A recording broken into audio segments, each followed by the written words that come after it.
Alhamdulillah alladzi jama'na 'alal huda wat tuqa. Segala puji bagi Allah Jalla Jalaluh yang mengumpulkan kita di tempat ini bukan karena kita sakit, jemaah. Karena rumah sakit itu tempat kumpulnya orang sakit. Tapi sore hari ini kita datang karena ada satu hal yang menyatukan kita, yaitu kita sama-sama beriman bahwa tiada yang berhak disembah melainkan hanya Allah semata. Kita datang bukan karena kita dilahirkan dari satu rahim, bukan karena kita satu etnis dan suku, dan juga bukan karena kita satu bangsa, tapi karena kita sama-sama beriman kepada Allah Azza wa Jalla. Allah mengatakan innamal mu'minuna ikhwah. Sesungguhnya orang-orang beriman itu bersaudara. Ana masih ingat tatkala ana ke Andalusia, ke Spanyol. Kita mampir di Madrid. Kita masuk ke sebuah museum. Ketika ana masuk, ana pakai baju gamis gini, pakai peci.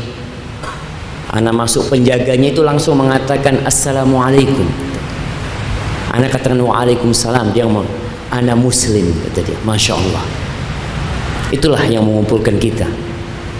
Semoga sebagaimana Allah mengumpulkan kita di tempat ini, Allah mengumpulkan kita di surganya kelak. Allahumma salli wa sallim wa zid wa barik wa an'im ala sayyidina wa maulana Muhammadin wa ala alihi wa ashabihi ajma'in. Ya Allah, semoga salawat, salam, berkah dan nikmat senantiasa Engkau tambahkan untuk hamba kekasih-Mu, untuk baginda Nabi kita Muhammad alaihi salatu wassalam, yang hari ini hari Jumat, harinya bersalawat buat Nabi alaihi salatu wassalam. Antum udah berapa kali salawat buat Nabi hari ini? Hari ini udah berapa kali salawat buat Nabi? 5 kali. Berapa? 5 kali. Cuma 5 kali. 5 waktu. Cuma 5 kali antum. Jalan selamat dari keburukan maksiat, mudah-mudahan bermanfaat buat anda. Ahibati fillah, masa harinya salawat cuma 5 kali? Nabi alaihi salatu wassalam mengatakan inna min khairi ayyamikum yaumul jumu'ah. Suara anak terdengar dengan jelas atau jelas nggak jelas? Jelas? Alhamdulillah. Soalnya kalau nggak, nanti sound systemnya diganti, jemaah. Rasulullah sallallahu alaihi wasallam mengatakan hari terbaik kalian, hari terbaik di mana matahari terbit sejak penciptaan langit dan bumi adalah yaumul jum'ah. Antum baca fadilah hari Jumat ini. Ternyata hari Jumat ini lebih afdal dari Idul Adha, lebih afdal dari Idul Fitr. Tapi ternyata buat kita hari Jumat nggak ada harganya. Rasulullah sallallahu alaihi wasallam mengatakan fihi khuliqa Adam. Pada hari itu Adam diciptakan. Awal adanya manusia pada hari Jumat. Dimasukkan ke surga pada hari Jumat. Diturunkan dari surga pada hari Jumat. Kelak kiamat akan terjadi pada hari Jumat. Dan dibangkitkannya manusia kembali pada hari Jumat. Fa'akthiru fihi minas salati alayya. Maka kalian banyak-banyak salawat pada hari Jumat itu untukku.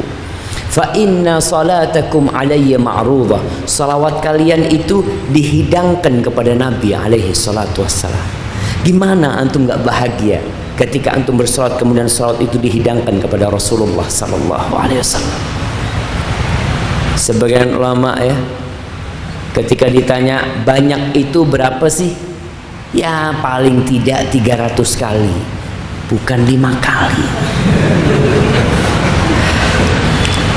Amma ba'd, waktu ana terbatas jemaah. Apa memang jam ana beda sama jam di Solo jemaah? Antum lihat jam di sini jemaah. Itu jam 4 kurang 5. Betul. Hah? Jam 4 kurang 10. Itu jam 4 kurang 5. Itu jam 4 kurang 5. Sakit jam. Yang betul jam berapa? 4 kurang 10. Kurang 10. Jam mana punya kurang 10? Oh, memang disetel kayak itu. Soalnya di rumah sakit gitu ya. Jamnya lagi sakit katanya. Mudah-mudahan cepat sembuh. Tapi bicara fitnah, setiap masa dan setiap manusia, di setiap masa dan setiap manusia itu akan difitnah. Tatkala seorang mengatakan aman, aku beriman, pikirkan jalan menuju surga itu bertaburan mawar dan melati. Allah Azza wa Jal mengatakan ahasiban nasu ayyutraku ayyaqulu amanna wahum la yuftanun. Apakah manusia mengira dengan mereka berkata kami beriman, kami niat berubah untuk jadi lebih baik, kami hendak hijrah, lalu mereka tidak diuji, tidak difitnah? Fitnah itu untuk menampakkan siapa lawan dan siapa kawan. Seakan-akan semua yang hadir di tempat ini adalah kawan. Tapi tatkala turun fitnah, oh ternyata fulan musuh dalam selimut.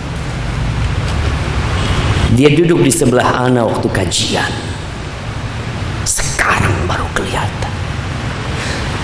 Bagaimana orang-orang yang beriman di masa Rasul sallallahu alaihi wasallam? Apakah mereka tidak difitnah? Difitnah sama Allah Azza wa Jalla. Allah mengatakan walaqad fatanna alladhina min qablihim fala ya'lamanna Allahu alladhina sadaqu wa la ya'lamanna al-kadhibin. Kata Allah, kami benar-benar telah menfitnah orang-orang sebelum mereka sehingga nampak mana yang benar-benar beriman dan mana yang pura-pura beriman. Ahibati fillah, apapun kondisi antum dalam fitnah, kita tidak akan pernah keluar dari fitnah. Darul bala.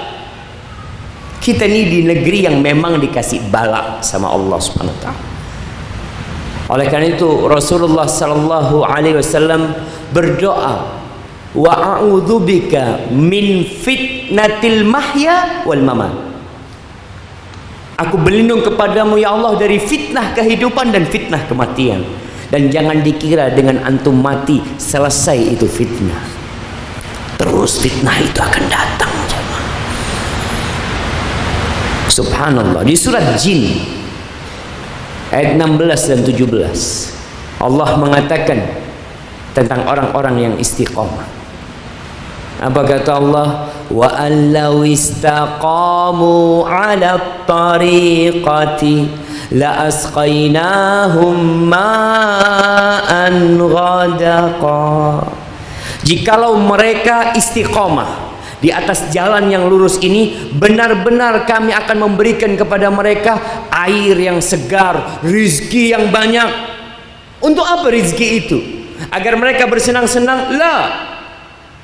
Kata Allah, linaftinahum fi, untuk menguji mereka, untuk menfitnah mereka. Sebagian orang ada yang lolos dalam fitnah kefakiran. Ketika dia fakir, ketika hidupnya susah, Masya Allah, jam 2:30 dia bangun. Subuh dia tidak beranjak dari tempat sholatnya di masjid sampai matahari terbit. Terus dia lakukan itu. Kemudian tatkala rizkinya dibuka, tatkala niat dia, cita-citanya dikabulkan sama Allah Subhanahu wa taala, tidak lagi bangun 2:30 malam. Bangun hanya pada waktu sholat subuh. Seharusnya dia bersyukur kepada Allah, bangunnya jam 2. Tapi ternyata ada yang tidak lulus jamaah. Kita lihat Rasulullah sallallahu alaihi wasallam. Semakin banyak nikmat yang Allah berikan kepada beliau. Ketika di kota Mekah, beliau tidak pernah meninggalkan sholat malam. Beliau ditindas, beliau disakitin, beliau diganggu, sahabatnya dibunuh sallallahu ala nabiyina wasallam. Lalu beliau hijrah ke kota Madinah. Apakah fitnah itu selesai? Tidak selesai fitnah tersebut. Terjadi perang Badar, terjadi perang Uhud, terjadi perang Khandaq, terjadi umroh yang kemudian Nabi alaihissalatu wassalam dicekal, nggak bisa umroh jamaah alaihissalatu wassalam. Kemudian tahun ke-8 Hijriah beliau menaklukkan kota Mekah. Apakah fitnah itu selesai? Tidak. Allah berikan kemudahan buat Nabi alaihissalatu wassalam. Suatu hari Aisyah radhiyallahu taala anha melihat Nabi salat malam sampai bengkak kaki. Sang istri bertanya, "Atasna'u hadza? Wa qad ghafarallahu laka ma taqaddama min dhanbika wa ma ta'akhkhar." Engkau berbuat ini padahal dosa-dosamu yang masa lalu dan akan datang sudah selesai semuanya. Sudah diampuni. Apa kata Nabi alaihi salatu wassalam? Seorang hamba, seorang rasul yang tahu bahwa hidup itu adalah fitnah semuanya. Beliau mengatakan, "Afala akun abdan syakur?" Apa tidak pantas aku menjadi hamba yang bersyukur? Dulu beliau berdoa salat malam susah hidupnya. Sekarang beliau lebih senang hidupnya, maka beliau tambah volume ibadahnya sampai bengkak kakinya. Tapi kebanyakan kita nggak lulus dalam fitnah kebaikan. Maka kata Allah, "Wa may yu'rid an dzikri rabbih yasruqhu 'adzaban sa'ada." Barang siapa yang berpaling dari peringatan Tuhannya, berpaling dari Al-Qur'anul Karim, udah dikasih tahu, tapi dia merasa nyaman dengan jalan hidupnya, maka Allah akan menempatkan dia di jalan yang penuh dengan azab. Ahibati fillah, ada peristiwa-peristiwa yang merupakan penyaring antara yang beriman dan yang kafir di masa Nabi alaihissalatu wassalam. Peristiwa Isra dan Mi'raj. Ketika Nabi alaihissalatu wassalam pulang dari Masjidil Aqsa ke kota Makkah Al-Mukarramah, kemudian beliau menceritakan bahwa beliau telah melaksanakan perjalanan yang dalam akal manusia nggak masuk akal. Orang-orang kafir Quraisy merasa memiliki bahan untuk membuli umat Islam. Rasulullah SAW terlihat muram, kemudian disapa oleh Abu Jahal, "Ada apa engkau muram?" Nggak seperti biasanya. Lalu bercerita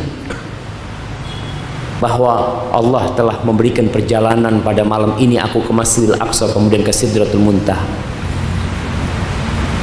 Apa kata Abu Jahal? "Kalau aku kumpulkan orang-orang, kamu akan cerita ini?" Kata Nabi, "Iya." Dikumpulkan orang-orang. Nih silahkan kau cerita. Cerita Nabi SAW.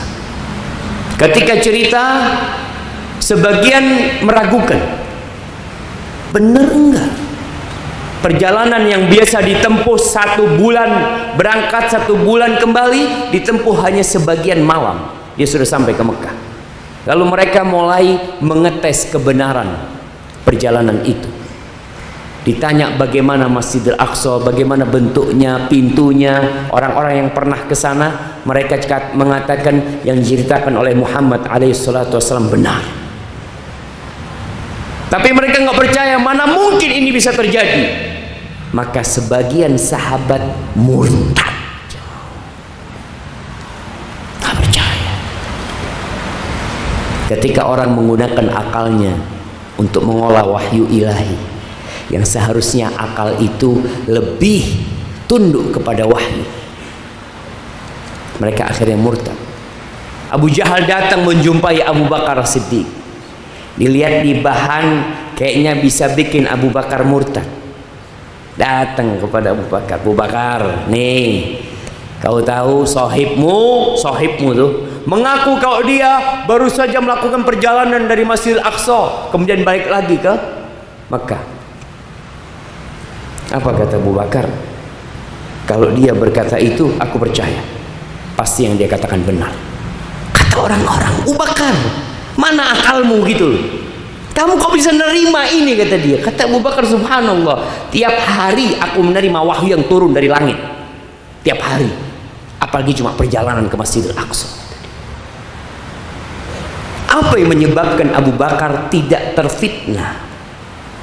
Dia punya ilmu dan dia punya iman. Itu yang membuat kita bisa menghadapi fitnah-fitnah yang kadangkala membuat sebagian orang beriman di pagi hari, sorenya sudah murtad. Ketika Rasulullah sallallahu alaihi wasallam meninggal dunia, meninggalnya beliau fitnah alaihi salatu wassalam. Sebagian orang-orang yang beriman kemudian murtad, balik ke masa lalu mereka. Dan sebagian yang dulunya mau bayar zakat tidak mau bayar zakat, karena dalam pandangan mereka zakat itu hanya untuk Rasul sallallahu alaihi wasallam. Akhirnya Abu Bakar memerangi mereka. Ahibati fillah, kita tidak akan selamat dari fitnah sampai tatkala kematian itu tiba. Setan gak akan suka antum mati husnul khatimah, gak suka. Dan yang menjadi standar orang itu penghuni surga atau penghuni neraka adalah tatkala mati menjemput dia, bukan sekarang. Antum sekarang alhamdulillah datang ke majelis ilmu ini, masya Allah. Tapi di luar sana wallahu a'lam, antum mungkin sebagian yang muda-muda mati umur 60 tahun. Bagaimana antum ketika umur 60 tahun itu? Seperti apa kondisi antum? Apakah masih akan duduk di majelis ilmu, ataukah antum sudah di tempat yang lainnya? Kita nggak pernah tahu. Dalam hadis yang diriwayatkan Imam Muslim, Rasulullah sallallahu alaihi wasallam mengatakan, "Inna syaitana yahduru ahadakum 'inda kulli syai' min sya'ni." Syaitan itu selalu hadir di diri kalian dalam semua urusan kalian. Hatta yahdurahu 'inda ta'ami. Sampai syaitan itu hadir ketika antum makan. Ketika antum makan, syaitan hadir. Makanya antum lihat sebagian saudara kita makan dengan tangan kiri, minum dengan tangan kiri, dan dia merasa aku ini kidal. Oh iya, memang syaitan juga kidal sama. Betul. Setan itu kata Nabi SAW makan dan minum dengan tangan kiri. Dia kidal. Maka ketika antum memang lebih kuat tangan kirinya, berarti fitnah buat antum lebih besar. Bagaimana melawan? Karena ana rasa bagaimana kuatnya tangan kiri pasti antum gunakan untuk membersihkan kotoran antum. Mana mungkin antum kemudian makan dengan tangan itu ya. Tapi syaitan hadir di sana. Kemudian kata Nabi sallallahu alaihi wasallam, "Fa idza saqatat min ahadikumul luqmah." Apabila seorang makan kemudian jatuh, makanan itu jatuh, apa yang harus kita lakukan? Kata Nabi alaihi salatu wasallam, "Falyumit ma kana biha min adza." Bersihkan makanan itu. Jatuh kadang-kala kena debu, langsung dimakan jangan. Islam agama yang bersih, Islam agama yang sehat. Makanan ini jatuh, ada kotoran, apakah kemudian dibuang ke sampah? Tidak, karena sebagian makanan tidak kena kotoran. Ada yang debunya sedikit, bersihkan, thumma liyakullah, kemudian suruh makan. Bersihkan. Tapi kalau nggak bisa dibersihkan ya dibuang semuanya. Tapi kalau ada bagian yang kotor, bersihkan yang kotor itu, kemudian makan. Apa kata Nabi SAW? Wala yada'uha li syaitan. Jangan makanan itu ditinggal buat syaitan. Antum difitnah sekarang. Melihat makan itu jatuh, kanan kiri banyak orang, antum mau ambil malu. Antum biarkan buat syaitan, antum tidak lulus dalam fitnah tersebut. Antum lebih taat sama bisikan syaitan. Jangan, memalukan, biar buat aku saja, kata syaitan. Oh iya, jangan, kau sohib, makan sudah. Na'udzubillah, jangan. Ahibati fillah, Rasulullah sallallahu alaihi wasallam mengajarkan sebuah doa urusan dengan fitnah, di mana setan akan terus godain kita. Beliau mengatakan, wa a'udzubika an yatakhabbatani syaitan 'indal maut. Ya Allah, aku berlindung kepadamu jangan sampai aku disesatkan setan ketika mati. Orang hidupnya Masya Allah penuh dengan ketaatan, matinya su'ul khatimah. Lebih baik jadi mantan preman daripada jadi mantan orang soleh. Hadza fulan dulu tukang adzan di masjid. Mungkinkah itu terjadi? Mungkin jamaah. Antum tahu ada penulis wahyu Nabi alaihissalatu wassalam, menulis wahyu di masa Nabi alaihissalatu wassalam, mati Nasrani jemaah. Murtad. Mereka melihat Rasul sallallahu alaihi wasallam, apalagi kayak kita nih, yang kadangkala keimanan kita ikut angin. Rasulullah sallallahu alaihi wasallam berlindung jemaah. Ibnul Jauzi rahimahullahu taala mengatakan, kadangkala karena kita sedang di rumah sakit nih, entah di rumah sakit Mawardi ini, dari 1000 orang yang mati berapa yang bisa mengatakan la ilaha illallah? Sudah diadakan sensus, belum ada riset. Perlu diadakan riset. Kita talqin kan begitu. Saya pernah juga bertugas sebagai rohaniawan di sini. Jadi ya sekarang itu kita talqinkan hukumnya gitu. Karena dia terima wa ma'alam. Enggak, kalau denger ya denger lah, mengucapkan. Jadi bukan yang mati mendengarkan la ilaha illallah masuk surga, bukan. Hadisnya itu yang mati mengucapkan la ilaha illallah dakhalal jannah. Karena di beberapa rumah sakit mereka bagian rohaninya cerita bahwasanya dari 1000 yang anak tangani kira-kira Ustaz, mungkin hanya 30 yang bisa mengatakan la ilaha illallah. 3%. Karena banyak orang-orang sakit berhenti sholat di waktu yang dia perlu bantuan Allah, dia tinggalkan Allah pada waktu itu. Ibnul Jauzi menceritakan bahwasanya iblis kadang-kala datang ke orang sakit, digodain nih di agamanya, di dunianya, ditakut-takutin tentang urusan dunia. Akhirnya dia meremehkan agamanya.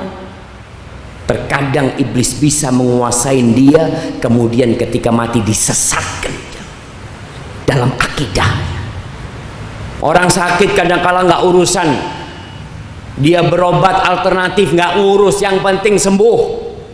Mau harus melakukan ritual-ritual yang dibenci sama Allah, dia nggak peduli. Padahal akhirnya mati juga dia. Tapi di situ iblis terus berusaha untuk menyesatkan dia. Kadangkala dibikin dia ini marah kepada Allah dengan mengatakan, ya Allah, saya ini sudah haji berulang kali, masjid saya bangun, kok saya dikasih penyakit kayak gini ya Allah. Subhanallah, syawal. Itu datang iblis menggodai. Sakit pun fitnah. Maka tugas nih dokter-dokter bagaimana menyelamatkan itu yang sakit dari su'ul khatimah. Karena biasanya ya orang sakit lebih percaya sama dokter daripada sama ustaz. Coba dokternya ngomong, ibu saya nggak akan kasih obat kalau nggak sholat. Kira-kira sholat nggak dia? Iya iya Pak, sholat dulu, saya sholat. Allahu Akbar. Tungguin baru kasih obat. Kesian dia jamaah, karena dokter selalu ngomong sama yang sakit, saya ini tidak menyembuhkan, saya ini hanya membantu ibu. Ibu mintalah sama Allah Subhanahu wa taala. Iya dok, makasih dok. Seperti itu. Dokternya pergi, tetap nggak sholat dia. Tapi ada yang dipaksa. Kita memaksa saudara kita untuk husnul khatimah. Tapi katanya dokter tidak boleh maksa. Hah? Wallahu a'lam lah, itu urusannya dokter, nanti ditanya sama Allah nanti sama. Nah, Semua juga ditanya. Apa Ustaz? iya. Artinya kan kita diperintahkan untuk merubah kemungkaran. Kita tidak boleh melihat kemungkaran terjadi kita biarkan, nggak boleh. Ada yang bisa merubah kemungkaran dengan tangannya, ada yang bisa merubah kemungkaran dengan lisannya, ada yang bisa merubah kemungkaran dengan hatinya. Semua akan ditanya sesuai dengan kondisi dia. Rasulullah sallallahu alaihi wasallam mengatakan, badiru bil a'mal. Yang ingin selamat dari fitnah, segera kalian beramal. Datang kajian bukan hanya untuk didengarkan, datang kajian bukan hanya untuk dicatat.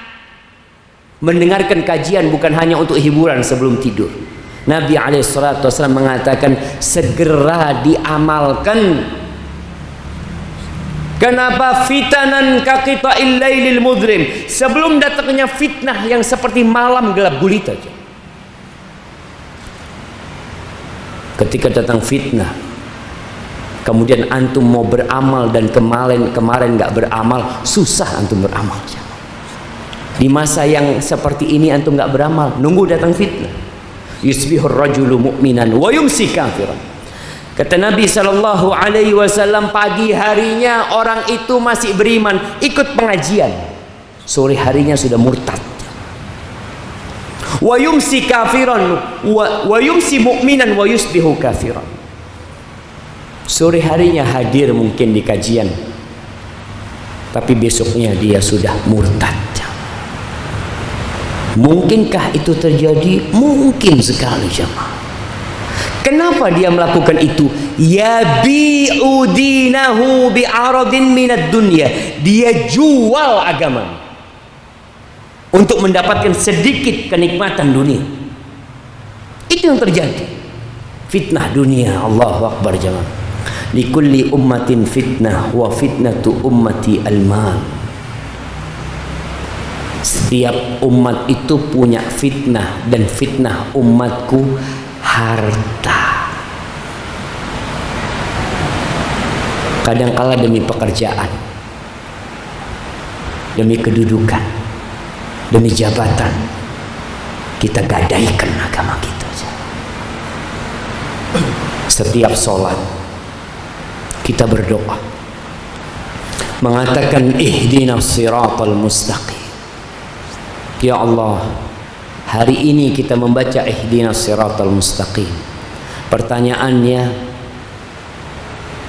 berapa kali yang hati kita hadir ketika kita mengatakan ihdinas siratal mustaqim? Kita mengatakan, ya Allah, tunjukkan kepada kami jalan yang lurus. Sebagian kita sholat ditanya, sholat subuh tadi imamnya baca surat apa? Wallahu a'lam. Nanti sholat maghrib ditanya imamnya baca surat apa? Nggak tahu. Setia anak tadi mikirkan utang itu belum lunas. Wallahi sahih jemaah. Berapa banyak orang yang sholat di antara kita, dia hanya mengorbankan kepada Allah bangkai yang mayit. Padahal 17 kali dalam sehari kita diperintahkan mengatakan ihdinas siratal mustaqim, dan Allah tidak akan mengabulkan doa dari hati yang lalai. Allah berjanji akan mengabulkan doa, tapi ada doa-doa yang tidak dikabulkan karena lalai, karena kurang persyaratannya. Seperti antum mengajukan sesuatu, oh maaf ini belum lengkap, tolong dilengkapi. Doa kita pun seperti itu. Subhanallah, Ummu Salamah pernah ditanya oleh Syahr bin Hausyab. Dia bertanya, ya ummal mu'minin, kata dia, wahai ibunda orang-orang beriman, ma kana aktsaru du'ai Rasulillah sallallahu alaihi wasallam idza kana indak. Apakah doa yang paling sering dibaca oleh Nabi alaihi salatu wasallam apabila dia sedang berada di sisimu? Nabi di sisi istrinya. Qalat kana aktsaru du'ai ya muqallibal qulub tsabbit qalbi ala dini. Wahai yang membolak-balikkan hati, tetapkan hatiku di atas agamaku. Sang istri heran, kok bisa itu jadi doa Nabi yang paling banyak? Kalau doa antum paling banyak apa? Kalau yang muda Doa paling banyak supaya dapat jodoh, dapat istri yang soleha. Yang belum kerja, permintaannya supaya dapat pekerjaan. Yang ingin naik pangkat, itu akan jadi beban dia akan terus minta itu. Karena dia punya sesuatu yang dia inginkan, maka dia akan konsentrasi meminta itu. Nabi SAW kok paling banyak doanya itu. Lalu Ummu Salamah mengatakan, setelah bertanya, kenapa engkau banyak baca doa itu? Kata Nabi SAW, ya Ummu Salamah, wahai Ummu Salamah, innahu laysa adamiyun illa wa qalbuhu baina usbu'aini min asabi'illah, faman sya'a aqama wa man sya'a azal. Dia mengatakan tidak ada hati manusia kecuali di antara kedua jari-jari Allah Azza wa Jalla. Yang Allah ingin tegakkan, Allah tegakkan di atas agama ini. Yang Allah ingin selewengkan, diselewengkan sama Allah Azza wa Jalla. Makanya kalau bicara bagaimana supaya kita tetap istiqomah di zaman fitnah ini, baca doa. Kalau antum memang takut fitnah, orang yang takut akan banyak berdoa. Di surat Ali Imran, Allah menceritakan tentang doa para ulama. Kalau nggak salah di ayat 8, apa doa mereka? Siapa yang tahu? Doanya para ulama, orang-orang yang alim supaya tidak disesatkan. Anda kasih hadiah. Nah, mana yang angkat tangan? Fadhal.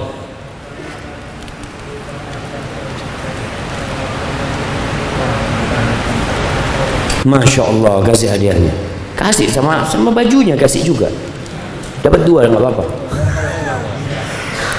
Rabbana la tuzigh qulubana ba'da idh hadaitana wa hab lana min ladunka rahmah innaka antal wahhab. Itu bukan doa orang bodoh, itu bukan doa orang yang banyak maksiat, itu doanya alim ulama. Mereka mengatakan, ya Rabb, jangan palingkan hati kami ya Allah setelah Engkau memberikan hidayah kepada kami. Karena mereka faham, mereka mengerti bahwa saya nggak ada yang bisa menjamin dirinya akan mati husnul khotimah. Siapa jemaah?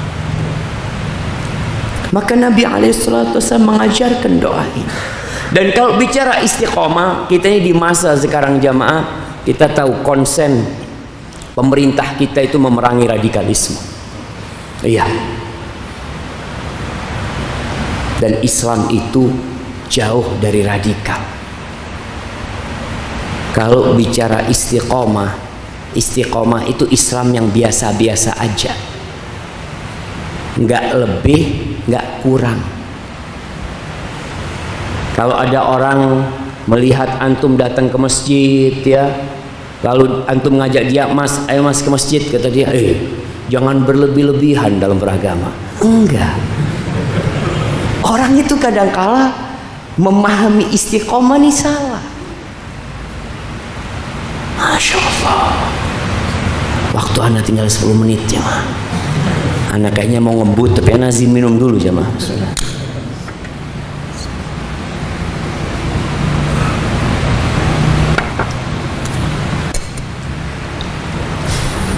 Kalau bicara Islam yang biasa-biasa aja, jangan dicampur-campur, jangan dikurang-kurangin, jangan ditambah-tambahin. Allah mengatakan kepada Nabi SAW di surat Hud ayat 112. Ini Allah mengatakan kepada Nabi tentang bagaimana istiqamah. Allah mengatakan fastaqim kama umirta. Istiqomahlah engkau sesuai dengan perintah. Jadi yang disebut istiqomah itu melaksanakan perintah dan menjauhi larangan, selesai. Namun karena banyak orang-orang di tempat kita ini yang Islamnya memang nggak belajar, yang Islamnya hanya karena faktor keturunan, dan alhamdulillah dia Islam. Ketika dia melihat sesuatu yang baru, buat dia aneh. Dilihat orang jenggoten, loh ini aliran apa ini? Wallahi jamaah, anak ketika pulang dari pesantren berjenggot itu disidang sama orang tua anak. Disidang, didudukkan. Anak sampai heran ya. Dulu anak punya sepupu yang kurang bener lah. Anak sampai tanya terakhir, kenapa kok anak yang disidang? Anak punya sepupu minum macem-macem. Kenapa kok anak takut kelihatan tua? Anak jenggot ini sunnah Nabi SAW. Anak cuma ingin ngamalkan itu anak. Di sini ada pandangan orang beranggapan orang berjenggot mungkin pakai jilbab besar, dulu yang pakai cadar apa kata mereka? Ninja aja. Yang pakai kerudung panjang itu ini nggak tahu kayak karung aja jalan. Wallahi dicela seperti itu. Ingat, kita istiqomah sesuai dengan perintah, nggak kita tambahin dan kita kurang. Gimana Rasulullah SAW mengamalkan Islam ini? Ya kita amalkan. Yang beliau katakan nggak boleh, kadangkala seorang anak, masya Allah, keluar dari bank konvensional, meninggalkan riba, itu keluarganya bingung, mengatakan kamu itu belajar sama ustadz yang di mana?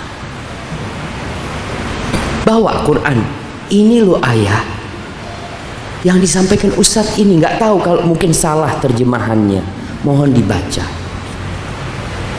Kita nggak pernah baca Quran dengan benar. Kam min talin lil Quran wal Quran yal'anuh. Berapa banyak orang yang baca Quran sedangkan Quran itu melaknat dia dan dia tidak sadar. Hatam Quran 2 kali, hatam Quran 10 kali, tapi Quran melaknat dia tidak sadar. Dia terus makan riba. Dia hatam Quran, dia undang anak-anak yatim. Subhanallah. Kau tuh baca Quran di surah Al-Baqarah ayat 285. Apa kata Allah di sana? Ayat 80, 286, 87. Allah katakan, ya ayyuhalladzina amanu taqullaha wa dharu ma baqiya minar riba. Wahai orang-orang yang beriman, bertakwalah kepada Allah dan tinggalkan sisa-sisa riba. Istiqomah itu laksanakan ini. Tapi fitnah, orang akan bertanya, kemudian saya kerja di mana? Saya makan apa? Nggak mungkin kita bisa punya rumah kalau nggak pakai riba. Nggak mungkin kita bisa punya mobil kalau nggak pakai riba. Astagfirullah. Coba dikaji agamanya. Islam ini agama rahmatan lil alamin. Betul. Islam ini agama yang mudah. Iya, tapi bukan kita mudah-mudahkan. Kita pikir, oh ini anak nggak cocok sama anak ini, anak nggak terima.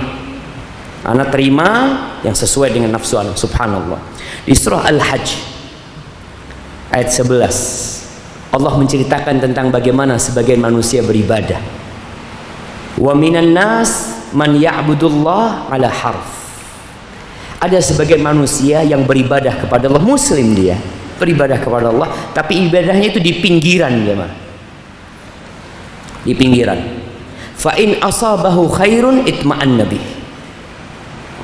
Kalau dia mendapatkan kebaikan, anaknya sukses, usahanya lancar, kebunnya menghasilkan, dia merasa, ini agama Islam, agama yang benar. Apa buktinya? Ini rizkinya anak semakin lancar. Jadi itu dijadikan bukti atas kebenaran iman dia. Wa in asabathu fitnah. Tapi tatkala dia tertimpa fitnah, inqalaba ala wajhi, langsung murtad. Enggak benar agama ini. Anak pikir benar Islam ini, ternyata enggak. Buktinya apa? Sejak anak masuk Islam, sejak anak hijrah, kok hidup anak tambah susah. Iya. Ini sudah diceritakan 1400 tahun yang lalu, jenis-jenis manusia seperti ini yang beribadah kepada Allah cuma di pinggiran. Apa kata Allah? Khasirat dunya wal akhirah, dzalika huwal khusranul mubin. Dia rugi dunia dan akhirat. Apakah dia pikir ketika dia keluar dari Islam kemudian dia jadi bahagia hidupnya? Dia akan rugi dunia dan akhirat, dan itu kerugian yang sebenar-benarnya. Masya Allah. Ahibati billah, seorang mukmin itu harus teguh, harus tabah. Antum harus yakin di depan antum ada fitnah yang menanti. Para sahabat Nabi ketika mereka hijrah ke kota Madinah, mereka di kota Mekah ditindas sama orang-orang kafir Quraisy. Sebagian harus terluka, sebagian dibakar hidup-hidup, sebagian, subhanallah, kalau bicara wanita, wanita ini benar-benar dimuliakan dalam Islam. Yang pertama mati syahid dalam Islam itu wanita, Sumayyah bin Khabbab, ditusuk kemaluannya sampai mati, difitnah, dipukulin, dia tetap mengatakan la ilaha illallah, sampai bosnya nggak punya pikiran lain, sudah nggak kebayang mau dengan cara apa menyiksa orang ini, tusuk kemaluan sampai mati. Kemudian para sahabat hijrah ke kota Madinah. Apakah di Madinah mereka hidup di rumah yang mewah? Mereka mendapatkan makanan yang enak, rumahnya ditinggal di Mekah, kerjaannya ditinggal di Mekah, kerabatnya ditinggal di Mekah, sampai Madinah tidur di masjid. 70 sahabat Nabi tidur di masjid. Nggak punya apa-apa jamaah, rumah nggak punya, keluarga nggak punya, kerjaan nggak punya, tidur di masjid. Sebagian ikut dengan sahabat-sahabat yang lainnya. Umar bin Khattab, Masya Allah, jadi pengembala kambing sampai Madinah. Jadi ketika antum hijrah, antum terima itu jamaah. Antum mau bekerja apapun, ya Allah, yang penting sekarang saya nggak maksiat. Para sahabat ketika hijrah yang dia pikirkan adalah menyelamatkan ibadah mereka, menyelamatkan iman mereka, bukan menyelamatkan ekonomi mereka. Selama berapa tahun difitnah kemiskinan di kota Madinah. Sebagian sahabat Nabi itu kalau sholat sarungnya dipegang jemaah, karena sarungnya pendek, dia takut tersingkap auratnya. Sebagian sahabat Nabi mau menikah sama Nabi SAW, suruh cari apa yang kau punya di rumahmu, apa saja lah barang yang ada harganya, walaupun cincin dari besi. Sampai rumahnya nggak ada. Gimana kalau yang jadi mahar itu bajuku ini? Kata Nabi SAW, kalau bajumu jadi mahar kau pakai apa? Nggak punya lainnya aja. Sampai tahun ke-7 Hijriah, sampai akhirnya Nabi SAW meninggal dunia, dibukakan pintu rizki buat para sahabat, dan Nabi mengatakan, wallahi mal faqra akhsha alaikum, demi Allah aku tidak takut kalian ditimpa kefakiran. Wa innama akhsha an tubsata alaikumud dunya, yang aku takutkan tatkala dunia dibentangkan buat kalian, lalu kalian bersaing, berlomba-lomba mengumpulkannya sebagaimana orang-orang sebelum kalian berlomba-lomba mengumpulkannya, dan dunia itu akan menghancurkan kalian sebagaimana mereka hancur dengan dunia. Maka hati-hati dengan fitnah dunia. Ittaqud dunya wattaqun nisa, fa inna awwala fitnati bani Israil kanat fin nisa. Takutlah dengan fitnah dunia dan fitnah wanita, karena fitnah pertama Bani Israel yang menghancurkan Bani Israel adalah fitnah wanita. Karena waktunya sudah habis ya, Masya Allah. Tapi ana berikan kepada moderator. Fadhal dong. Langsung aja kan. Nah.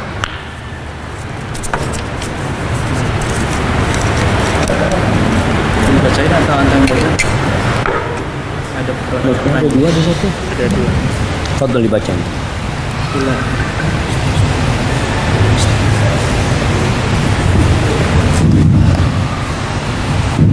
Assalamualaikum warahmatullahi. Waalaikumsalam warahmatullahi Ini ada beberapa pertanyaan yang masuk dan kurang lebih sama. Yang pertama pertanyaannya adalah bagaimana cara itu menghadapi sifat futur di zaman fitnah sekarang. Yang kedua, bagaimana kiatnya agar tidak kembali terjatuh ke dalam maksiat setelah bertobat. Masya Allah jemaah.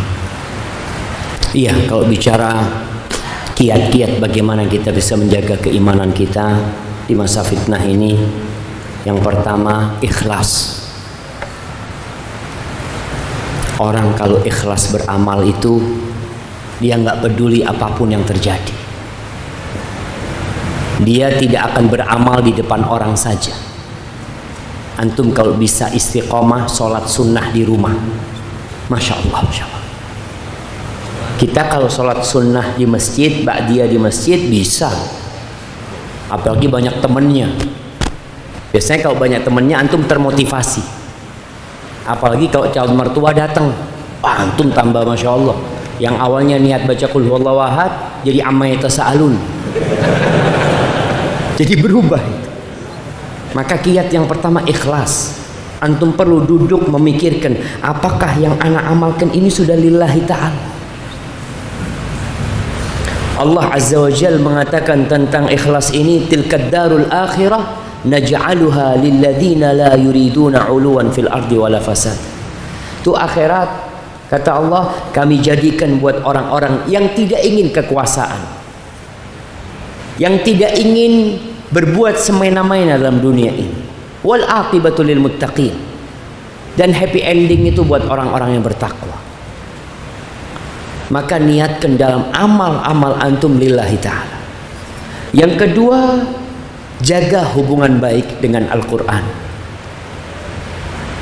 Antum harus punya komitmen. Setiap hari ana baca Quran 1 halaman. Sudah tiap hari.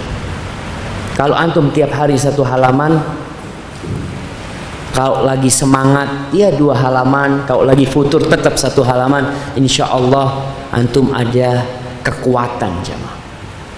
Karena Allah mengatakan tentang Al-Quran ini, idza tuliyat alaihim ayatuhu zadathum imana. Apabila dibacakan kepada mereka ayat-ayat Allah, akan bertambah keimanan.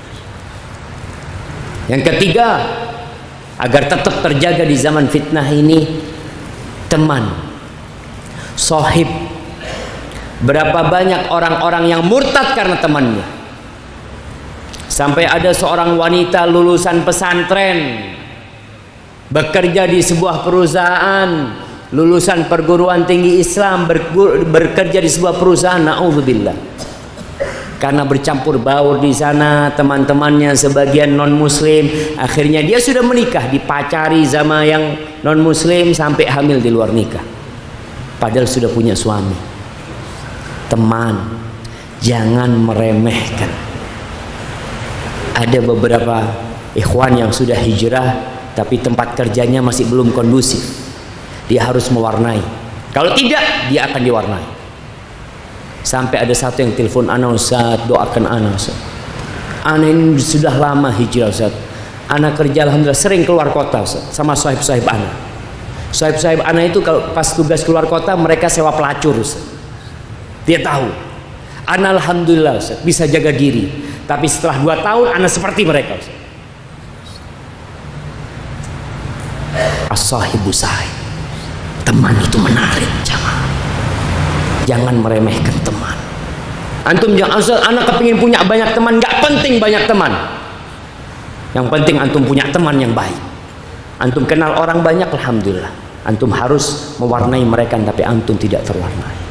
Kemudian yang keempat, antum perlu membaca sejarah Rasulullah SAW, sejarah para nabi, bagaimana tabahnya mereka di fitnah, sehingga ketika antum dapat fitnah, ya Allah, fitnah anak ini nggak ada apa-apanya ternyata. Ada yang ketika hijrah istrinya gugat cerai, ya biasa, dulu juga ada seperti itu. Ada yang kemudian ketika dia hijrah dibuang sama orang tuanya. Nabi Ibrahim diusir sama bapak, bahkan dilemparin batu. Bahkan ketika Ibrahim dibakar, bapaknya pun ikut membakar putranya sendiri. Tatkala antum membaca kisah-kisah itu, antum akan lihat, ya Allah, nggak ada apa-apanya. Nah ternyata surga Allah itu mahal, jemaah. Hadza wallahu a'lam bissawab. Pertanyaan berikutnya, apa yang dimaksud dengan fitnah akhirat? Nah, fitnah akhirat. Fitnah itu fitnah kehidupan dan fitnah kematian. Kalau bicara fitnah setelah kematian, maka antum akan lihat fitnah di dalam kubur. Pertanyaan yang akan ditanyakan kepada antum. Kata Rasulullah sallallahu alaihi wasallam, "Innakum tuftanuna fi quburikum." Kalian difitnah di kuburan kalian. Datang malaikat bertanya, "Man rabbuk? Man nabiyuk? Ma dinuk?" Orang yang imannya hanya ikut-ikutan, yang Islamnya ikut-ikutan, orang-orang munafik akan mengatakan, la adri, sami'tun nas yaqulun faqultu. Aku nggak tahu. Aku mendengar orang mengatakan Tuhannya Allah, aku pun ikut mengatakan Tuhanku Allah. Bukan keyakinan, bukan iman, hanya ikut-ikutan. Orang-orang mengatakan nabinya Nabi Muhammad, aku pun mengatakan Muhammad sallallahu alaihi wasallam. Orang-orang mengatakan Islam, aku pun mengatakan Islam. Wallahi jamaah, ada seorang teman, ana baru jumpa 2 pekan yang lalu. Ketika dia SMA di Semarang, dia masuk SMA, dia Katolik agamanya sebenarnya. Ketika SMA, gurunya tanya di SMA negeri nih, siapa yang non muslim? Karena yang non muslim kan akan dapat pelajaran agama sendiri gitu loh, seperti itu. Kata dia, anak lihat nggak ada yang angkat tangan. Ya anak nggak angkat tangan lah, kata dia. Anak muslim aja sudah, kata dia. Subhanallah. Dia pulang, oh ternyata ibunya muslim, bapaknya yang non muslim. Tapi dia selama dari SD SMP sekolahnya di non muslim terus. Kemudian dia di negeri itu. Dia terus ngomong sama ibunya, "Bu, aku Islam aja Bu ya," kata dia. Ya sudah, panggil guru ngaji, belajar. Akhirnya diajarin Islam. Karena biasanya jemaah, orang yang dari luar Islam kemudian masuk Islam biasanya lebih sungguh-sungguh daripada yang turunan. Sampai ada seorang wanita Swiss, dari Swiss dia menikah dengan orang Indonesia. Dia awalnya non muslim, atau agamanya apa, kemudian dia masuk Islam. Mu'alaf, masya Allah. Ketika dia masuk Islam, suaminya ternyata Islamnya ya kadang kala sholat, kadang kala enggak. Si perempuan ini terus mengkaji Islam sampai akhirnya perempuan ini gugat cerai sama suami. Masa saya dapat suami nggak sholat, kata dia. Yang awalnya dia non muslim, coba. Maka kalau tadi fitnah yang ada di kuburan itu, fitnah setelah kematian itu, kita akan ditanya dan tidak semua bisa jawab. Alhamdulillah kita sudah tahu pertanyaannya, tinggal bagaimana kita mempersiapkan diri mempelajari tentang 3 hal. Nggak usah dalam-dalam antum pelajarin tentang Allah, siapa sih Allah, kenapa kita menyembah Allah, pelajarin tentang Nabi Muhammad SAW. Yang ketiga, agama kita nih, apa sih agama kita, sehingga kita bisa menjalankan agama kita sesuai dengan yang Allah inginkan. Hadza wallahu a'lam bishawab. Pertanyaan berikutnya, ini adalah pertanyaan senada. Yang pertama adalah bagaimana menghadapi fitnah media sosial, terutama terkait dengan pemerintah. Kemudian pertanyaan berikutnya mengenai apakah demonstrasi itu bukan syariat Islam? Ini terkait dengan suasana chaos atau dalam demonstrasi ini, bagaimana secara kita terhadap hal seperti ini? Allahu Akbar, ini fitnah memang jemaah yang nggak pernah selesai. Kalau kita bicara fitnah media sosial, yang pertama tadi ana sampaikan hadis Nabi alaihi salatu wassalam, badiru bil a'mal. Kalian segera amalkan, jangan banyak ngomong. Media sosial ini jadi ajang orang ngomong. Padahal kata Nabi sallallahu alaihi wasallam, barang siapa yang beriman kepada Allah dan hari akhir, falyaqul khairan aw liyasmut. Hendaklah dia berbicara yang baik atau diam. Antum lihat, yang antum bicarakan baik atau tidak? Ada manfaatnya atau tidak? Ketika tidak ada manfaatnya, antum diam. Kita lihat pemerintah kita sebenarnya dari rakyat, jemaah. Antum kau ngelihat ya di kampung-kampung itu bagaimana rebutan jadi kepala desa. Kepala desa rebutan. Satu kampung akhirnya jadi dua kubu. Semuanya sama-sama pakai dukun.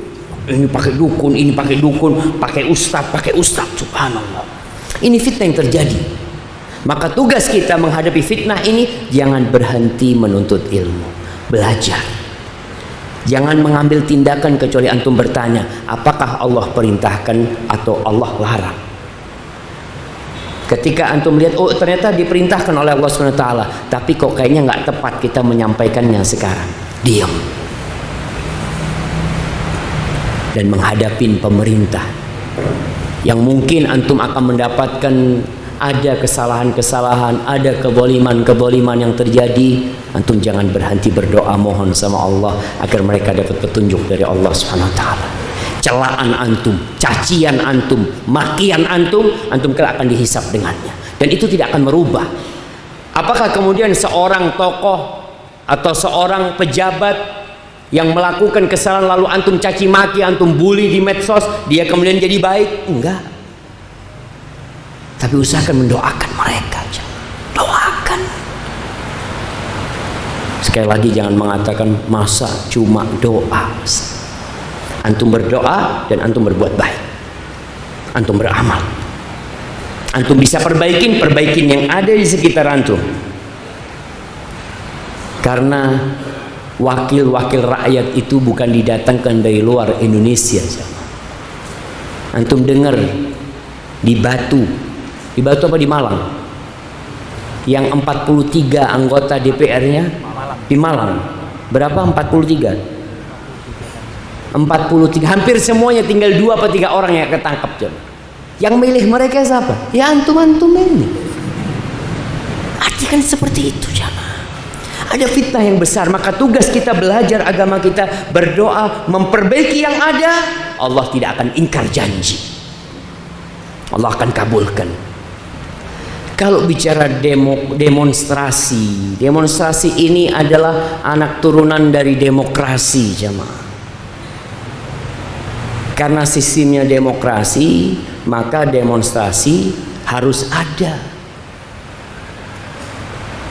Sedangkan kita umat Islam dikasih tahu sama Nabi Sallallahu Alaihi Wasallam, cara ngasih tahu pemerintah itu tidak dengan teriak-teriak di pinggir jalan. Karena pada akhirnya kalau kita lihat demonstrasi itu ujung-ujungnya apa sih? Mediasi nantinya. Ujung-ujungnya nanti ketemu sama pemerintah, disambut sama pemerintah. Kan tujuannya menyampaikan ini. Kenapa harus bikin cara seperti itu? Islam berusaha bagaimana mengajarin antum, kesanalah, jumpainlah. Oh nggak bisa Ustaz. Jangan putus asa, optimis. Ana yakin jamaah, kalau kita baik, pemerintahnya akan baik. Tapi sekarang ini yang baik berapa persen dari umat Islam? Berapa banyak yang memakmurkan masjid, jamaah? Allah Azza wa Jalla mengatakan, kadzalika nuwalli ba'dadh-dhalimina ba'dhan bima kanu yaksibun. Begitulah kami jadikan penguasa-penguasa yang zalim ini atas rakyat yang zalim pula, jamaah. Jadi sebagaimana engkau seperti itu pemimpinnya, karena kerjaan kita. Mungkin sebagian, aduh anak nggak setuju sama Ustaz, nggak apa-apa. Kita hanya menyampaikan apa yang anak pelajari, apa yang anak kaji. Karena terus terang, semuanya ingin kebaikan buat negeri ini. Bukan cuma antum yang ingin kebaikan buat negeri ini. Kita pun ingin. Kajian-kajian ini pun dalam rangka bagaimana kita menuju kepada negeri yang baldatun thayyibatun wa rabbun ghafur. Kalau musuh yang menyerang negeri kita, jamaah, insya Allah ada tentara yang akan menghadapi. Tapi kalau Allah yang menurunkan azabnya buat negeri ini, siapa yang akan menghadapi? Sedangkan kalau kita lihat berapa persen rakyat Indonesia yang terjebak dalam riba, rumahnya riba, mobilnya riba, motor yang banyak itu, jamaah. Antum lihat orang itu, berapa yang tidak pakai riba, jamaah? Sedangkan semua itu mengundang amarah Allah Subhanahu wa taala. Lalu antum, oh kita kepingin dapat pemimpin yang baik. Iya, semuanya ingin.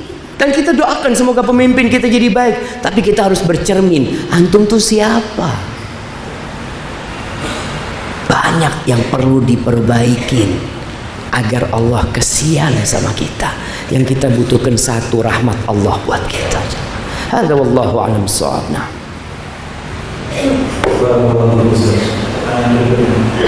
Assalamualaikum Ustaz. Bagaimana cara mentalkinkan orang yang koma atau tidak sadar kemudian beliau atau mereka meninggal?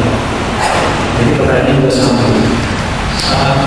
Ustaz, saya mau tanya, saat itu ibu saya sama umur dan saya ingin untuk sadar. Tapi saat itu ibu sudah tidak bisa bicara hingga akhir-akhir. Hanya bisa gerak-gerak sedikit dari dirinya dan dari langsung. Ini pertanyaan, apakah itu sadarnya dari alam kesadaran atau apakah sama surga atau tidak? Mudah-mudahan masuk surga. Kita ini berharap dan kita juga khawatir. Adapun orang yang koma, apakah orang yang koma itu faham dengan yang terjadi di sekitarnya? Nggak sadar. Kalau mungkin ada orang koma yang katanya dokter itu bukan koma tidur, tapi nggak bisa diajak komunikasi. Karena katanya koma itu ada, iya, ada grade-nya itu kan, nah, seperti itu. Tugas kita kalau ada orang koma, ya kita ruqyah. Kita bacain Al-Qur'anul Karim. Kita bacakan surat-surat. Mau bacakan surat Al-Kahfi, surat Yasin, surat Tabarok, surat Al-Baqarah, bacakanlah. Karena kita nggak tahu kondisi dia itu kapan dicabut nyawanya. Maka kalau bicara kita talqin, Bapak katakan la ilaha illallah, la ilaha illallah. Bapaknya tahu-tahu, oh boleh tadi, oh alhamdulillah sadar nggak mati bapaknya. Cuma bapaknya ini nggak sadar jemaah. Maka yang kita lakukan adalah bagaimana membacakan Al-Quran kepada dia, ya, sebagai yang diperintahkan oleh Nabi SAW untuk meruqyah orang-orang yang sakit. Adapun orang yang masih sadar tapi dia sudah nggak mampu berbicara, antum cukup sampaikan kepada dia, Bu, baca la ilaha illallah, lalu antum diam. Antum lihat ibu mungkin bergerak lisannya, alhamdulillah, sudah cukup. Kalau mungkin dia nanti ngomong yang lainnya, baru antum talqin lagi. Jangan semuanya rame, Bu, la ilaha illallah, Bu. Nggak seperti itu jemaah. Dia dalam kondisi yang memang perlu satu orang yang menyampaikan. Itu sudah cukup, dan semoga dengan lidahnya menggerakkan la ilaha illallah walaupun tidak terdengar oleh antum, tapi Allah mendengarnya. Hadza wallahu a'lam bissawab. Ini adalah pertanyaan kita, bukan pertanyaan sebenarnya, kita tolong didoakan. Masya Allah. Ada jamaah memohon kepada Ustaz dan para jamaah untuk mendoakan para pasien yang berada di rumah sakit. Dan di sini adalah atas nama saudara Arif Prihanto. Kita mendoakan dengan beliau semua dan seluruh pasien, dan mungkin di antara kita juga ada yang penyakit. Semoga Allah penyakitnya berikan semua. Naam. Allahumma malikal mulk. Allahumma anta syafi la shifa illa shifauka. Shifaan la yughadiru saqaman. Allahumma shfi mardana wa mardal muslimin. Allahumma shfi mardana wa mardal muslimin shifaan ajilan ghaira ajil ya rabbal alamin. Allahumma innaka amartana bid-du'a wa wa'adtana bil-ijabah. Allahumma hadha ad-du'a minka al-ijabah wa hadha al-juhdu 'alayka tuklan. Wassallallahu ala nabiyyina Muhammad wa ala alihi wasahbihi wasallam. Ada titipan juga nanti bisa. Masya Allah. Baik. Udah selesai? Belum. Oh belum. Masih ada waktu. Masya Allah. Pertanyaan aja langsung. Masya Allah. Ini mungkin juga ada pertanyaan yang senada. Ustaz, saya bertanya, saya akhwat umur 27 tahun. Jika kematian adalah jodoh saya, di akhirat apakah saya bisa jadi seorang pengantin? Mungkin juga ada pertanyaan seperti itu.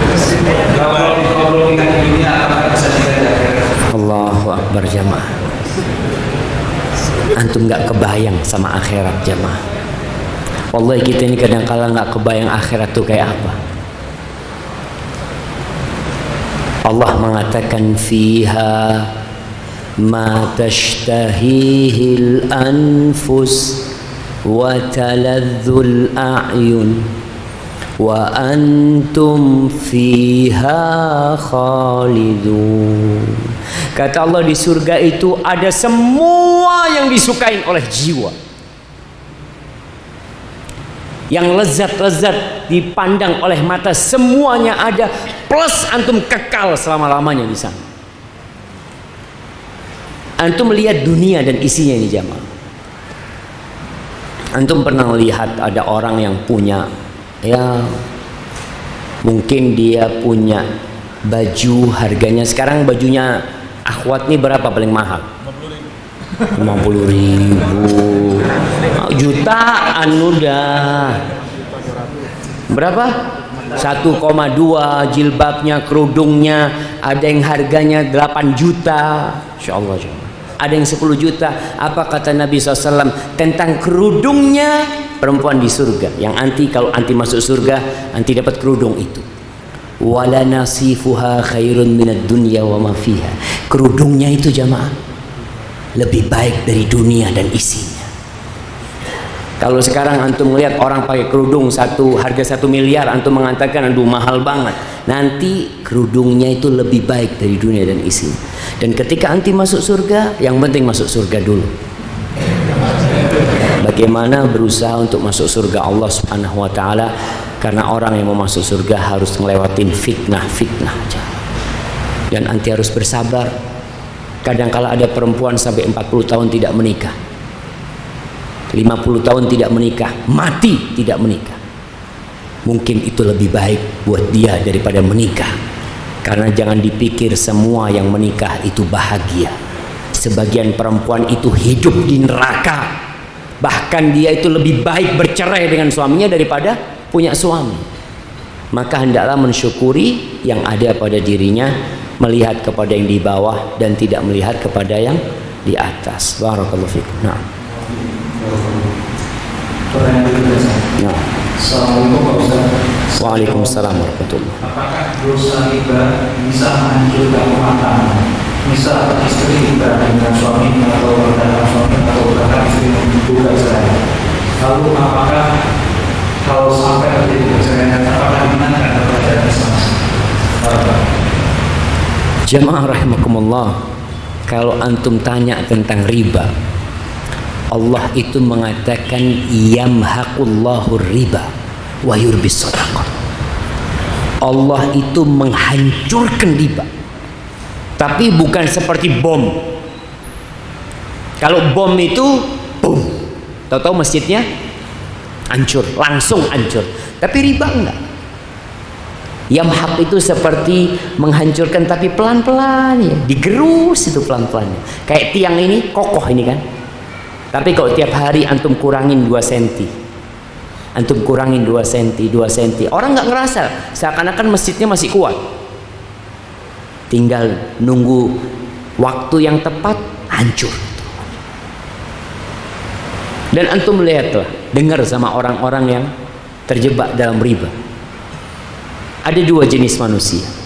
Ada yang Allah hancurkan cepat sehingga dia cepat sadar. Ada yang lambat dia nggak sadar-sadar. Maka kalau antum melihat di rumah antum ada kekacauan, ketahuilah tidaklah dipisahkan antara 2 orang yang saling mencintai kecuali bidzambin ahdatsahu ahaduhuma, kecuali karena dosa yang dilakukan salah satu dari keduanya. Jadi kalau antum melihat rumah tangga yang dulunya indah, tahu-tahu ribut, ada dosa yang dikerjakan di sana. Segera bertobat kepada Allah Subhanahu wa taala. Kalau dikatakan kalau istri gugat cerai, apakah gugat cerainya diperbolehkan? Tergantung sebabnya. Apa sebab dia menggugat cerai? Kalau tidak ada sebab yang sesuai dengan syariat, maka perempuan dilarang untuk gugat cerai. Tapi kalau karena dia melihat suaminya mungkin, Allah suami anak dikasih nasihat Ustaz untuk meninggalkan riba, tapi dia nggak mau, ya sudahlah anak gugat cerai, nggak apa-apa. Itu gugat cerai yang diperbolehkan karena ada alasannya. Hadza wallahu a'lam bishawab.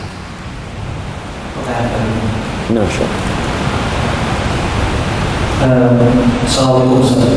Waalaikumsalam warahmatullahi wabarakatuh. Di Indonesia banyak sekte dan organisasi Islam. Bagaimanakah sikap kita dan ulama mana yang harus kita jadikan rujukan Ustaz? Ahibati fillah, Rasulullah sallallahu alaihi wasallam beliau pernah bersabda, iftaraqatil yahud ala 71 firqah. Orang-orang Yahudi itu berpecah belah menjadi 71 golongan. Waftaraqatin nasara ala 72 firqah. Dan orang-orang Nasara berpecah belah menjadi 72 golongan. Antum bisa ngelihat bagaimana mereka kalau di tempat yang mayoritas Nasara itu gerejanya berdampingan tapi alirannya beda-beda juga. Jamaahnya masing-masing sudah mereka. Dan mereka saling mengkafirkan di antara mereka. Wasataftariqu hadhil ummah, dan umat ini akan berpecah belah menjadi 73 firqah, 73 golongan. Mungkin sebagian berpikir kok lebih buruk dari Yahudi dan Nasrani? Tidak, nggak lebih buruk dari mereka. Karena ketika Nabi SAW mengatakan berpecah belah menjadi 73 golongan, kulluha finnar illa wahidah, semuanya masuk neraka kecuali satu. Jadi masih ada yang masuk surga. Kalau yang Yahudi Nasrani selesai sudah, semuanya masuk neraka. Tapi ketika Nabi SAW menjelaskan tentang umatnya, nah, ada yang masuk surga. Dan ingat, 73 golongan ini mereka umat Islam. Mereka diancam masuk neraka, bukan mereka keluar dari Islam. Kalau keluar dari Islam berarti bukan umatnya Nabi Muhammad sallallahu alaihi wasallam. Mereka masih umat Nabi Muhammad sallallahu alaihi wasallam. Kecuali satu. Yang satu apa? Semua ormas mungkin, semua sekte mengaku dia yang satu, Ustaz. Kata Nabi alaihissalam, mereka adalah makana ala ma ana alaihi al-yawm wa ashabi. Mereka yang mengamalkan Islam seperti yang aku kerjakan bersama para sahabatku. Dalam hadis lain Nabi alaihissalam mengatakan humul jamaah. Mereka adalah al-jamaah, sehingga muncul istilah ahlus sunnah wal jamaah. Jadi kalau mau mengatakan mana yang benar, kalau bicara klaim, pengakuan, semua mengaku benar, maka antum yang harus memilih. Terus gimana cara milihnya? Anak kan nggak ngerti Ustaz, anak nggak paham. Kalau antum melihat Ustaz itu mengajak antum untuk mengamalkan Islam, nilu Abu Bakar seperti ini, nilu Nabi SAW mengajarkan seperti ini, maka itu yang antum ikuti. Tapi kalau ustadznya mengatakan kamu ikut kelompok saya, daftar, kamu ikut saya, padahal Allah mengatakan ud'u ila sabili rabbik, ajaklah ke jalan Allah subhanahu wa ta'ala. Kalau bicara ormas, ormas ini hanya payung yang mungkin untuk kegiatan apa-apa, tapi yang penting antum mengikuti apa yang diamalkan Nabi alaihissalam bersama para sahabatnya, dan ustadz-ustadz itu mengajak kepada nilu yang diamalkan para sahabat Nabi, yang diamalkan oleh tabi'in, tabi'ut tabi'in. Mereka generasi yang dijamin masuk surga. Mereka generasi terbaik yang Allah puji, yang Allah katakan khairun nasi qarni thumma alladhina yalunahum thumma alladhina yalunahum. Dan Allah mengatakan wasabiqunal awwalun minal muhajirin wal ansar walladzina tabauhum biihsan radhiyallahu anhum wa radu anhu wa addalahu jannah. Subhanallah. Orang-orang yang terdahulu yang masuk Islam lebih dahulu, yang lebih faham dengan Al-Quran ini, yang mereka melihat wahyu itu turun, mereka memandang Rasul sallallahu alaihi wasallam menyampaikan para sahabat Nabi dari kalangan orang-orang Ansor dan Muhajirin, dan yang mengikuti mereka dengan baik. Masya Allah, Allah ridho sama mereka. Maka supaya kita dapat ridho Allah, berusahalah mengikuti mereka. Banyak Islam model ini, Islam model itu. Kita tadi katakan Islam yang biasa-biasa saja, yang tidak dikurangin dan tidak ditambahin, wis biasa-biasa saja. Hadza wallahu a'lam bishawab. Nah, Masya Allah, ana mau kasih hadiah jamaah. Baik, pertanyaannya,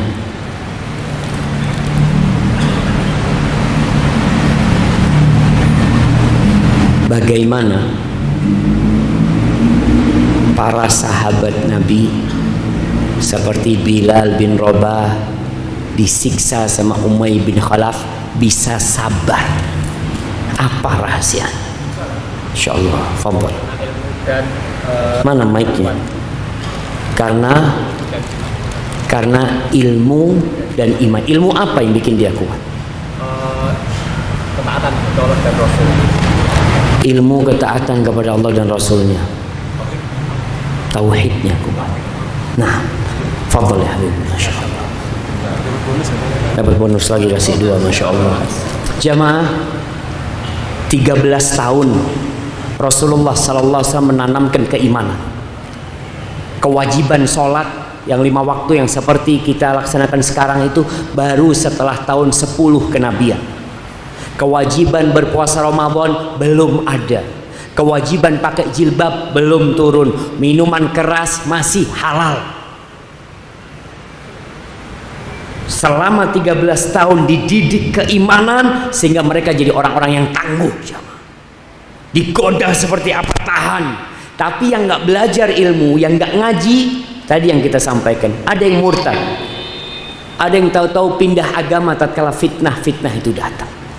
Maka hendaklah antum mengkaji tentang keimanan antum, dan ana nasihatkan untuk banyak mengkaji tafsir juz amma. Kaji tafsir juz amma supaya antum tahan menghadapi segala yang terjadi di dunia ini. Karena pada akhirnya kata Allah, idza zulzilatil ardu zilzalaha wa akhrajatil ardu athqalaha wa qalal insanu ma laha yawma idzin tuhadditsu akhbaraha bi anna rabbaka awhalaha yawma idzin yasdurun nasu ashtatan liyurau a'malahum. Ingat, faman ya'mal mithqala dzarratin khairan yarah wa man ya'mal mithqala dzarratin syarran yarah. Antum baca nih, antum lihat bahwa kota Solo akan rata sama tanah, gedung-gedung yang tinggi akan hilang dari muka bumi ini. Yang ada hanya amal soleh dan amal buruk antum yang antum akan lihat. Persiapkan untuk menghadapi hari itu jemaah. Hadza wa sallallahu ala nabiyyina Muhammad. Apabila yang ana sampaikan benar itu dari Allah Azza wa Jal, kalau ada yang salah dan kurang berkenan, itu dari diri ana pribadi. Allah dan Rasulnya terbebaskan dari kesalahan itu. Subhanakallahumma wa bihamdika asyhadu an la ilaha